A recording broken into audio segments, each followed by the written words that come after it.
교회의 절기는 예수님을 생각하면서 또 받은 은혜를 기억하면서 자신을 돌아보고 신앙을 점검하고 또 새로운 마음들을 품는 그러한 기간입니다. 교회 절기는 이제 대강절로 시작이 되는데, 이 대강절은 이제 예수님의 오심을 기다리는 절기입니다. 예수님이 2000여 년 전에 우리를 구원하시기 위해 이 땅에 오셨습니다.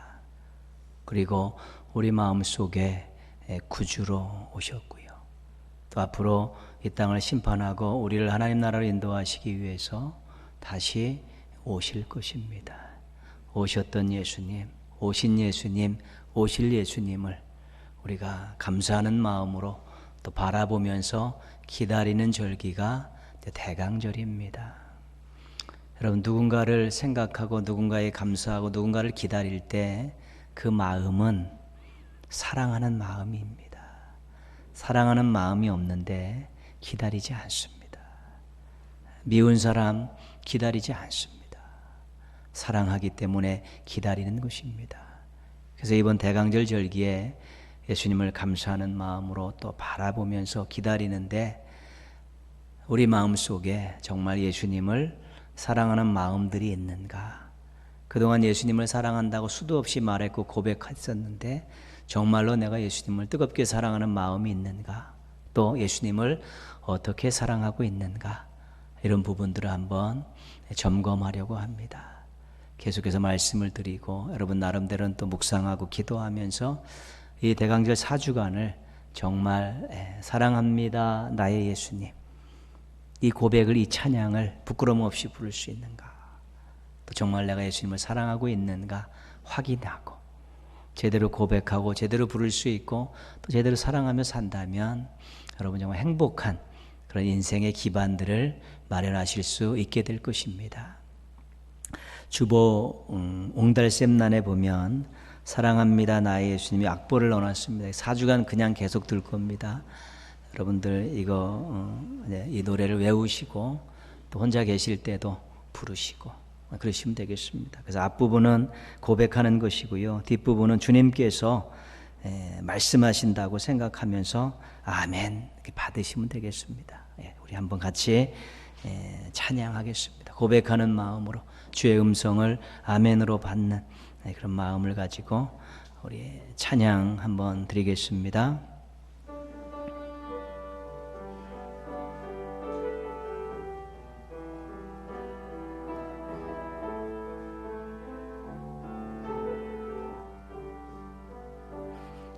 사랑합니다 나의 예수님, 사랑합니다 아주 많이요. 사랑합니다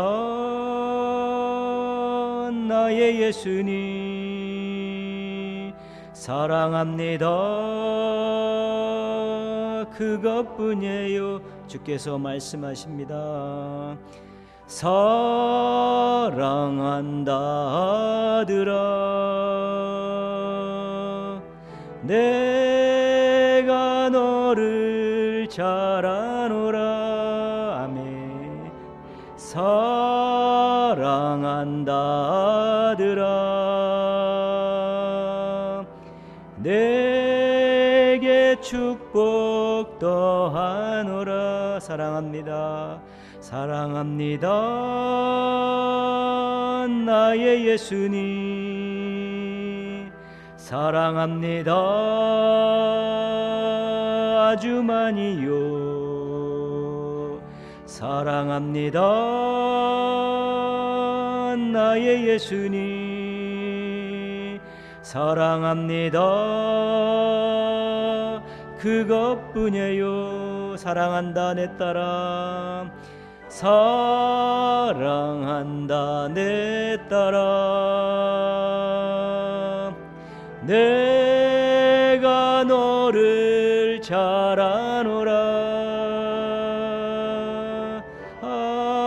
사랑한다 내 딸아, 내게 축복 더하리. 우리 조그만 목소리로 사랑합니다. 사랑합니다 나의 예수님, 사랑합니다 아주 많이요. 사랑합니다 나의 예수님, 사랑합니다 그것뿐이에요. 아멘. 이 고백과 찬양이 여러분의 평생과 고백의 찬양이 되시기를 주님의 이름으로 축복합니다. 사도행전 1장 13절 14절을 한번 보시면요, 앞에 말씀이 떴는데 같이 한번 읽어보겠습니다. 들어가 그들이 유하는 다락방으로 올라가니 베드로, 요한, 야고보, 안드레와 빌립, 도마와 바돌로메, 마테와 및 알페오의 아들 야고보, 셀롯인 시몬, 야고보의 아들 유다가 다 거기 있어 여자들과 예수의 어머니 마리아와 예수의 아우들과 더불어 마음을 같이하여 오로지 기도에 힘쓰더라. 이 명단은 마가의 다락방 기도에 참여했던 사람들의 명단입니다. 이름은 그렇게 몇 명 나오지 않죠. 예수님의 제자들 이름 나오고 그 다음에는 이름이 없습니다. 여자들, 예수님의 아우들 몇 명 되지 않습니다. 그러면 여자들 속에 한 100여 명이 들어가 있는 것이죠. 그게 전부 여자인지 아니면 그동안 남자 제자들도 있는지는 모르지만 하여튼 그렇게 되어 있습니다. 그 중에서 우리가 예수님의 제자 가운데서는 요한, 파란색으로 되어 있죠. 여자들 가운데서는 베다니의 마리아, 그 다음에 예수님의 아우들 가운데서는 야고보, 그 다음에 예수의 어머니 마리아, 이 네 분을 4주 동안 소개하면서 이분들이 어떻게 예수님을 사랑했는가 한번 살펴보고 우리들도 그 은혜에 동참하고자 합니다. 예수님의 탄생에서부터 죽음까지 함께 했던 사람은 한 명밖에 없습니다. 어머니 마리아입니다. 예수님 잉태에서 출산하고 나서 십자가에 돌아가실 때까지 33년 동안 늘 옆에서 주시하고 사랑하고 섬기며 응원했던 사람은 오직 마리아밖에 없습니다. 오늘 말씀은 예수님의 나심을 예고하는 말씀입니다. 천사 가브리엘이 예수님의 어머니 마리아에게 나타나서 예수님의 탄생에 대해서 예고하고 있는 그런 내용입니다. 31절 말씀 한번 보시면요. 보라, 내가 잉태하여 아들을 낳으리니 그 이름을 예수라 하라. 천사가 이 마리아에게 했었던 말의 핵심 내용입니다. 그런데 내가 잉태하여 아들을 낳으리니 이름을 예수라 하라. 근데 그때 마리아는 어떤 사람이었냐면 처녀였습니다. 약혼만 하고 아직까지 남자를 가까이 한 적이 없는 처녀였는데 처녀에게 나타나서 천사가 너 잉태할 거, 임신할 거고 너 아기를 낳을 거다. 그렇게 이야기하는 것이죠. 어머, 이 양반이 미쳤나 봐. 본인이 처녀인데 그런 얘기를 하고 있죠. 누구 죽는 걸 보고 싶어서 그럽니까? 그 당시에 처녀가 임신하면 간음으로 인해서 돌에 맞아 죽어도 할 말이 없는 것입니다. 이 천사가 이 마리아에게 했던 말은 도저히 이해할 수 없고 용납할 수 없고 위험한 말입니다. 10대의 소녀가 감당하기에 너무 힘든 말을 천사부터 들었으니까 얼마나 황당하고 얼마나 어이가 없겠습니까? 그래도 항변하려고 가장 합리적인 이유를 이야기했습니다. 34절에 보시면요. 마리아가 천사에게 말하되 나는 남자를 알지 못하니 어찌 이 일이 있으리이까? 나는 결혼도 안 했고 남자와 관계를 갖지도 않았습니다. 그런데 어떻게 내가 잉태를 하고 어떻게 출산을 해서 아기를 낳을 수 있습니까? 그 말도 안 되는 일을 어떻게 그렇게 이야기하십니까? 라고 항변합니다. 그런데 더 기가 막힌 말을 들었습니다. 더 기가 막힌 말은 35절입니다. 천사가 대답하여 이르되 성령이 내게 임하시고 지극히 높으신 이의 능력이 너를 덮으시리니 이러므로 나실 바 거룩한 이는 하나님의 아들이라 일컬어지리라. 무슨 말씀입니까? 남자가 아니야. 성령께서 너를 잉태케 하실 거야. 그리고 네가 잉태해서 낳을 그 아들은 하나님의 아들이라고 일컬음을 받을 거야. 그런 이야기를 하는 것입니다. 처녀가 아기를 낳는다는 말까지도 뭐 정신이 없어 죽겠는데 남자가 아닌 성령으로 잉태를 하고 그 잉태에서 낳은 아들이 하나님의 아들이라고 이야기하니까 도대체 이것을 믿어야 될지 말아야 될지 뭐 정말 당황스럽고 두려운 마음이 앞설 수밖에 없는 것입니다. 그런데 마리아가 이 모든 것을 받아들입니다. 38절 맨 끝 말씀입니다. 마리아가 이르되, 같이 한번 읽겠습니다. 마리아가 한 말, 주의 여종이오니 말씀대로 내게 이루어지이다 하매 천사가 떠나가니라. 마리아가 말씀하신 그대로 이루어질 줄 믿습니다. 제가 이해는 가지 않지만 받아들이겠습니다. 항복을 한 것이죠. 그러니까 천사가 마리아가 수긍하고 항복한 것을 보고 이제 떠나가는 것입니다. 이해할 수 없는 일입니다. 위험한 일이고 두려운 일입니다. 뭐 상상도 할 수 없는 그런 제안을 천사한테 들었는데 마리아가 그것을 지금 수용하고 있는 것입니다. 대단한 여인이라고 말할 수밖에 없는 것이죠. 마리아가 수긍한 이유가 무엇일까? 나름대로 두 가지만 한번 살펴보려고 합니다. 첫 번째는 뭐냐면 마리아는 그래도 역사의식을 가지고 있었습니다. 31절에서 33절 말씀은 천사가 마리아가 낳을 아기에 대해 소개하고 있는 내용인데요. 그 아기의 이름이 뭐냐면 예수입니다. 예수. 31절에 그 이름을 예수라 하라. 예수의 이름의 뜻은 구원이라는 뜻입니다. 그리고 그 아기의 신분이 뭐냐면 32절에 보시면요. 그가 큰 자가 되고 지극히 높으신 이의 아들이라 일컬어질 것이요. 하나님의 아들이라는 것이죠. 그리고 그 아기의 사명이 무엇이냐면 32절 끝에 보시면요. 주 하나님께서 그 조상 다윗의 왕위를 그에게 주시리니 영원히 야곱의 집을 왕으로 다스리실 것이며 다윗과 같은 왕으로서 이 땅에 와서 세상을 다스리는 사람, 메시아라는 것입니다. 도저히 이해할 수 없는 처녀에게 아들을 낳겠다는 것 말을 이해할 수 없는데 그 아이에 대해서 뭐라고 소개하냐면 그 아이는 구원이라는 이름을 가진 예수다. 그 아기는 하나님의 아들이다. 그런데 그 아이는 이 땅에 사람들을 구원하시기 위해 오시는 메시아다. 그렇게 설명을 하는 것입니다.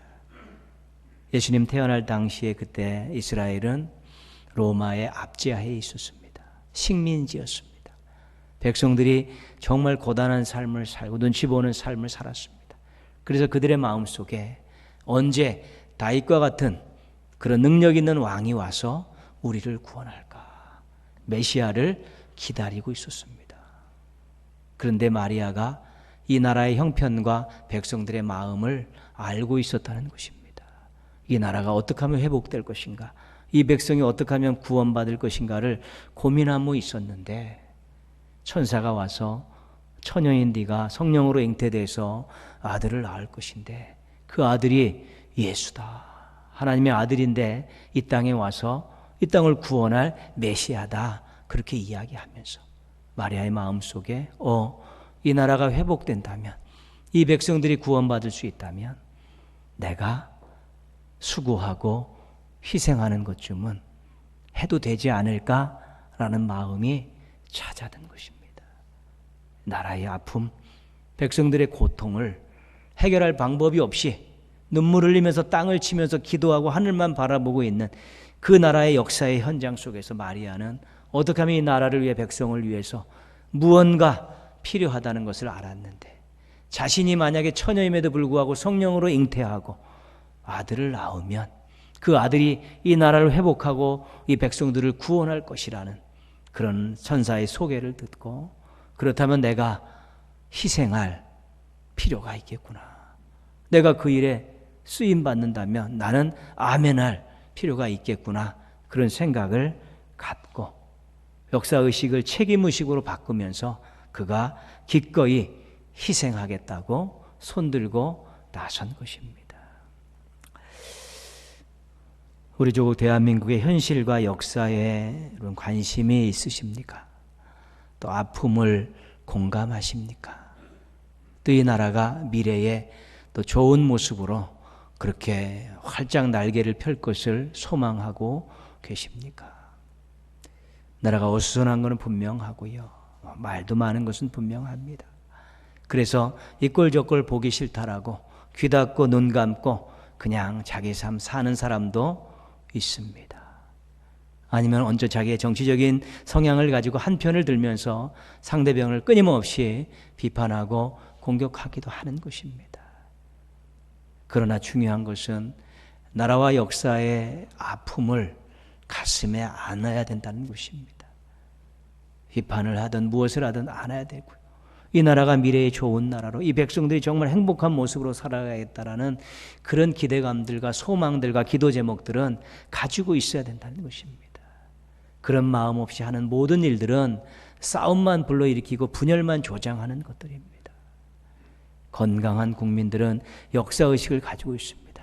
이 나라와 민족이 이렇게 되었으면 좋겠고 이 나라와 민족의 아픔에 내가 동참하겠다는 그런 역사의식을 가지고 있고 그 자기의 삶 가운데서 조금씩 책임감을 가지고 자신이 해야 될 일을 하는 것, 그것이 건강한 국민들인 것입니다. 특별히 우리 신앙인들은 이 나라에 소속되어 있는 국민으로서 더더욱 건강한 국민, 건강한 역사의식, 책임의식을 가지고 나라와 민족의 아픔을, 역사의 아픔을 가슴에 품고 기도해야 되는 것이고요. 또 자신이 해야 될 작은 일들에 대해서 끊임없이 정직한 모습으로 열정 있는 모습들로 나라의 한 모퉁이를 책임지겠다는 모습을 가지고 그렇게 살아야 되는 것입니다. 하나님께서 원하시는 그 국민의 모습인 것입니다. 그래서 하나님을 위해서 우리가 책임 있는 모습으로 살듯이 또 이 나라와 역사의 아픔을 생각하며 이 나라와 백성을 위해서도 책임 있는 모습으로 사는 것, 이 건강한 신앙의 한 모습이 될 수 있는 것입니다. 마리아가 그러한 역사의식과 책임의식을 가지고 있었기에 도저히 이해할 수 없고 용납할 수 없는 일임에도 불구하고 여지를 갖게 된 것입니다. 내가 수고하고 내가 수치를 당하면 그래도 이 나라와 이 백성들이 좋은 미래를 맞이할 수 있다면 내가 기꺼이 희생하겠다는 마음을 가지고 그렇게 자기 자신을 내려놓을 수 있었다는 것입니다. 모쪼록 역사의식과 이 역사와 나라에 대한 책임의식을 가지고 기도하시면서 나라의 한 모퉁이를 책임지는 건강한 신앙인들, 또 건강한 국민들 되시기를 주님의 이름으로 부탁드리겠습니다. 천사가 마리아에게 두 번에 걸쳐서 한 말이 있습니다. 26절 보시면요.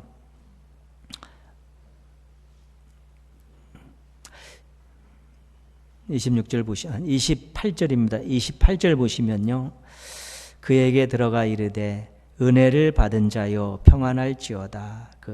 마리아에게 은혜를 받은 자여 그렇게 말하고 있습니다. 30절 말씀 보시면요. 30절 말씀 보시면 천사가 이르되 마리아여 무서워하지 말라. 내가 하나님께 은혜를 입었느니라. 그렇죠. 마리아에게 은혜를 받았다. 은혜를 받은 자라고 말하고 있습니다. 그럼 마리아가 무슨 은혜를 받았습니까? 지금 약혼을 하고 결혼을 준비하고 있는데 천사가 나타나서 마리아에게 은혜를 받은 자 그렇게 이야기하고 있죠. 마리아가 받은 은혜가 무엇입니까? 처녀가 잉태하여 아들을 낳는 것, 그게 은혜라는 것입니다. 마리아에게는 청청병력과 같은 일이었는데 천사는 그것을 은혜라고 이야기하는 것입니다. 우리가 알고 있는 은혜의 첫 번째는 무엇입니까? 하나님께서 우리를 도우시는 것입니다. 필요를 채워주시고 보호해 주시고 인도해 주시는 것. 이걸 우리가 은혜라고 이야기하지 않습니까? 근데 또 하나의 두 번째 은혜의 의미는 뭐냐면 하나님께 쓰임 받는 것입니다. 그것이 은혜입니다. 나 같은 죄인을 구원해 주시고 나 같은 죄인을 하나님의 거룩한 일에 사용하여 주십니까? 이 감격할 수 있는 것은 그것이 하나님께 쓰임받는 것이 하나님의 거룩한 일에 동참하는 것이 은혜라는 것을 아는 사람만이 감격할 수 있는 것입니다. 시간 없는데 바빠 죽겠는데 귀찮아 죽겠는데 그 시간 들이고 물질 들이고 땀 흘리면서 뭘 하라고 하십니까? 그건 은혜가 아니죠. 짐으로 여기는 것이죠. 짐으로 여기는 것입니다. 하나님 맡겨주신 직분이라든가 사명이라든가 또 봉사할 일들 또 주님 뜻대로 살아가는 일들을 정말 하나님 나 같은 인간을 동원해서 하나님의 거룩한 일을 하십니까? 라고 감격하면 은혜로 받는 것이고 귀찮아하는 것은 짐으로 여기는 것입니다. 근데 마리아가 나름대로 그런 것들을 깨달은 것입니다. 은혜 받은 자, 내가 무슨 은혜 받아? 넌 은혜 받은 자, 내가 무슨 은혜 받았을까? 하나님이 나를 사용하셔서 구원의 역사를 이루시는구나. 그런 것에 대해서 동의할 수 있었기 때문에 수긍할 수 있었기 때문에 그가 모든 것들을 아멘으로 받을 수 있었다는 것입니다. 여러분 은혜 받고 싶지 않습니까? 우리의 사모하는 마음 늘 은혜 가운데 사는 것입니다. 하나님의 도우심을 구하십시오. 그 은혜는 우리에게 꼭 필요한 은혜입니다. 그러나 더불어서 하나님께 쓰임받게 해달라는 은혜도 구하십시오. 하나님 저를 좀 사용해 주십시오. 하나님 저를 통해서 하나님의 구원의 역사를 이루시고 저를 통해서 하나님의 뜻이 전달되게 해주십시오라고 자기의 쓰임받음에 대한 은혜도 간구할 필요가 있는 것입니다. 도우심의 은혜, 쓰임받는 은혜가 함께 어우러질 때 은혜 충만한 것이고요. 행복한 삶을 살아갈 수 있게 되는 것입니다. 도움에 있어서나 쓰임에 있어서나 꼭 은혜 받는 자가 되기를 축복합니다. 이 처녀 마리아가 이 엄청난 일을 받아들인 또 하나의 이유가 있습니다.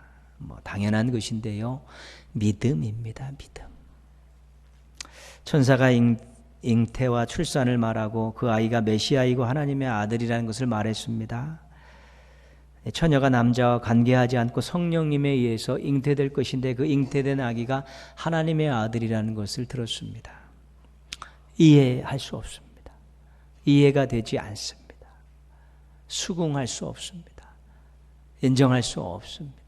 받아들이기 어렵습니다. 그러나 천사가 쭉 이야기하면서 나이 많은 너의 친족 엘리사벳도 6개월 전에 이미 임신했어. 하나님의 구원의 뜻을 이루기 위해서 하나님께서 태문을 열어주셔서 그렇게 말하면서 37절을 이야기합니다. 37절 같이 읽겠습니다. 대저 하나님의 모든 말씀은 능하지 못하심이 없느니라. 천사가 하나님이 말씀하신 것은 반드시 이루시는 분이다. 하나님의 말씀은 능력이다. 이 말씀을 도장을 꽉 찍어준 것입니다. 그 마리아가 처녀가 잉태해서 아들을 낳고 성령으로 잉태해서 하나님의 아들을 낳는 것을 이해할 수 없습니다. 받아들일 수가 없습니다. 그런데 하나님 말씀하셨으니 반드시 이루어질 것이다. 하나님의 말씀의 능력은 인간들이 할 수 없는 일을 하실 수 있는 것이다라는 그 믿음을 가지고 그것을 이해되지 않는 부분, 용납할 수 없는 부분을 통째로 믿음으로 아멘으로 받아들여 본 것입니다. 그 믿음이 있었기 때문에 하나님의 말씀의 능력을 믿었기 때문에 이해되지 않고 인정할 수 없는 일이지만 그것까지도 같이 믿음의 보자기에 싸갖고 자기가 받아들였 것입니다. 믿음이라는 것은 자신에게 초점이 맞춰 있지 않습니다. 믿음이라는 것은 하나님께 초점이 맞춰 있는 것입니다. 자신에게 초점을 맞추면 무능한 자신을 보면서 이해하고 해결하다 보면 답을 찾을 수가 없습니다. 그런 일들이 비일비재합니다. 그러나 전능하신 하나님께 초점을 맞추고 문제를 해결하다 보면 정답을 찾을 수 있는 것입니다. 자신에게 초점을 두고 자신의 생각, 자신의 감정, 자신의 능력 이런 것들을 기반으로 해서 어떤 문제를 바라보면 답이 없는 것입니다. 그러나 말씀 한마디로 천지를 창조하신 하나님께 초점을 두고 그 문제를 바라보면 이해되지 않고 할 수 없는 일임에도 불구하고 하나님께서 하실 것이다. 하나님 말씀의 능력이다. 하나님 오른손이 임하시면 가능하다고 말씀만 하셔도 해결된다라는 그 믿음을 가지고 그것을 바라보면 우리가 답을 찾을 수 있는 것입니다. 홍해 앞에 선 모세와 이스라엘 백성들, 여리고성 앞에 섰던 여호수아와 이스라엘 백성들, 베세다 들령에서 오병이어를 앞에 두고 그 앞에 서 있던 예수님과 제자들, 유라굴로라는 광풍 속에서 뱃속에 있었던 바울과 뱃사람들, 그 벌어지는 일들, 해결해야 될 일들은 인간들이 할 수 없는 일이었습니다. 그럼에도 불구하고 거기서 믿음을 가지고 바라보고 기도하고 하나님의 뜻을 겸손히 수용한 그런 사람들이 있었기 때문에 홍해가 갈라지고 여리고성이 무너지고 오병이어가 남자 5,000명이나 되는 사람을 먹이는 12강줄이나 남게 됐고 유라굴로 강풍을 뚫고 모두가 다 생존하는, 한 사람도 다짐이 없이 생존하는 놀라운 기적적인 역사를 경험하게 된 것입니다. 여러분의 믿음은 어디에 초점이 맞춰져 있습니까? 여러분 자신에게 초점이 맞춰져 있으면 늘 답을 찾지 못하고 두려움과 또 황당함 속에서 헤매일 수밖에 없을 것입니다. 그러나 전능하신 하나님께 초점을 맞추면 그 믿음 때문에 모든 것들을 바라보는데 안정감이 있고 소망이 있고 새로운 것들을 기대할 수 있게 될 것입니다. 건강한 믿음 때문에 놀라운 일들 많이 경험하고 신나게 간증하며 사시기를 바랍니다. 예수님이 태어나기 전에 이미 마리아는 예수님에 대해서 많은 것을 들었습니다. 또 보았습니다. 이미 천사가 나타나서 이름도 가르쳐주고 어떻게 잉태될 것이고 또 하나님의 아들이라는 것도 가르쳐주고 구원의 사명을 감당할 메시아라는 것도 가르쳐 주었습니다. 정결 예식을 치르러 갔을 때 또 성전에서 시므온이라는 사람이 이야기하는 걸 통해서 또 하나님의 뜻도 들었고요. 12살 때는 또 예수님 데리고 예루살렘에 갔다가 잊어먹었다가 성전에서 예수님께서 그 유대율법 교사들과 대화하는 그런 모습들도 보았습니다. 그 예수님에 대해 잘 알고 있었습니다. 30년 동안 마리아는 어머니로서 아들 예수를 정말 뜨겁게 사랑했습니다.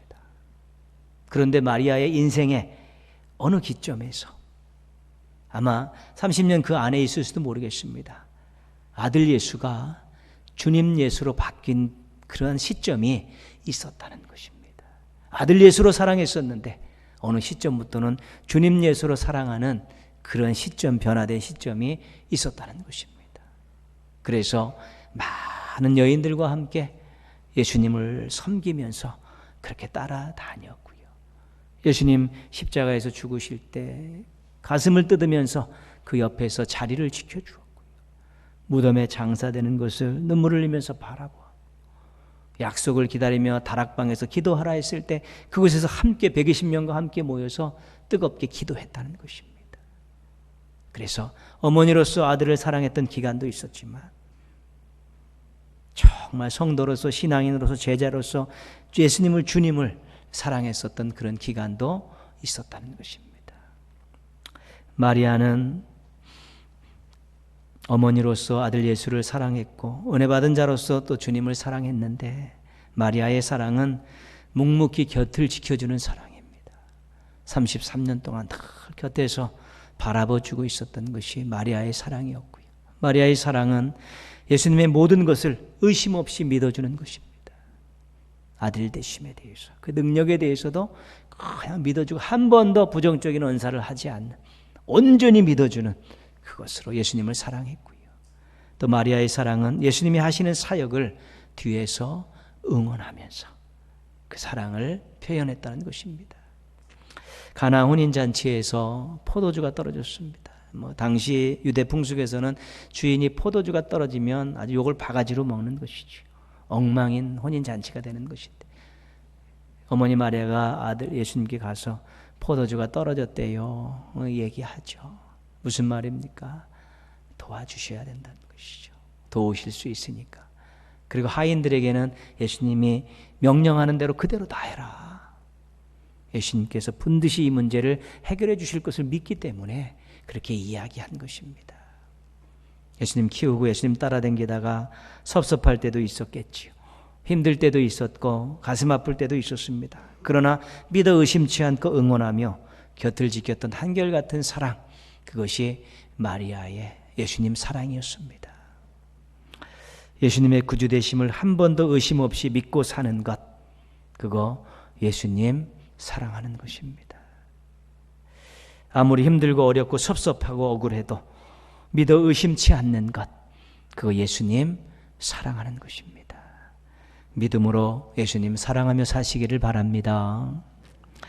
예수님 말씀에 전폭적으로 동의하면서 순종하는 것, 그거 예수님 사랑하는 것입니다.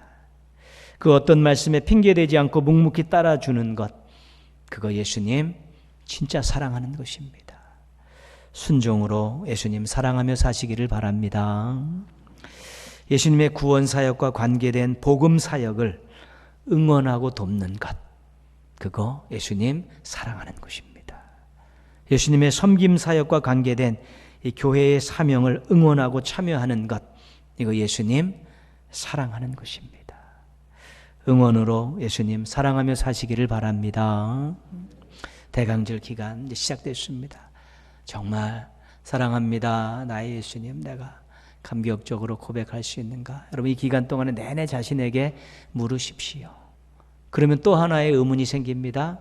어떤 질문이냐면 어떻게 사랑하는데? 그 질문이 생기면 정말 내가 어떤 상황 속에서 예수님 믿는 데는 변함이 없다. 그럼 예수님 사랑하는 것이고, 예수님 말씀대로 살려고 노력하고 순종하려고 하는 것, 예수님 사랑하는 것이고, 예수님이 펼쳤던 구원사역, 섬김사역이 교회와 성도들이 할 때 그것을 뒤에서 응원하는 것, 그 예수님 사랑하는 것인데, 나는 그런 방법으로 예수님 사랑해야겠다라고 결단하고 실천하시면 정말 사랑하는 예수님과 함께 동행하는 행복한 인생길 걸어가실 수 있게 될 것입니다.